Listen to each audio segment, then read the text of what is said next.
Magandang gabi sa inyong lahat. Ciao a tutti. So, ito pala yung night routine ko sa aking pusa na si Mimi. A little background of Mimi. So, Mimi is actually, her name is Ki, as in yung susi. At isa siyang European domestic cat. So, si Mimi po ay galing sa shelter at inadopt namin siya 4 months ago. So, mga August yun. Tapos ngayon December na. At nung nakuha namin siya, hindi pa po siya napakapon kasi 4 months pa lang. Ang rules po dito, dapat 5 to 6 months ang female na dapat ipakapon, sterilized, yung, kung tawagin dito. So, by the way, as you can see, wala na siyang dry food. Unlike before na unlimited yung dry food sa tabi niya nung hindi pa siya na-sterilize. Pero ngayon, dapat i-pay attention namin kasi after daw ng sterilization, ang pusa ay prone sa kidney problem. Kaya yun ang iniiwasan namin. Kaya hindi namin siya nilalagyan ng unlimited na dry food. So sa morning lang, nilalagyan lang namin ng konting dry food. Parang treat lang niya, ganun. Before, wet food lang talaga. Hindi ko hinahaluan ng tubig or ng kahit ano. Kasi before, umiinom talaga siya ng maraming tubig sa fountain niya. Pero ngayon, nag-iba na yung ugali na niya, hindi na siya umiinom directly sa fountain.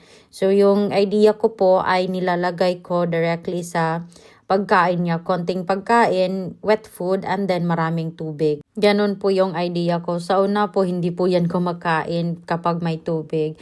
Until such time, wala siyang choice, wala siyang dry food, at wala ding ibang choice, kaya kinakain niya pa unti-unti. Until such time, nagustuhan na niya, kaya yan, kumakain siya. Kaya kung mapili ang pusa ninyo, ganyan na lang yung gawin ninyo. Kasi si Mimi, sobrang arte talaga niya. Ayaw niyang kumain kapag hindi niya gusto. By the way guys, si Mimi pala nung dumating dito, nagkaroon siya ng small acne sa bibig. Tapos mga ilang buwan yun siya, hindi nawala. So, yung ginawa namin ay bumili kami ng betadine at yung betadine dinamp namin sa cotton and then tinap lang namin sa bibig niya.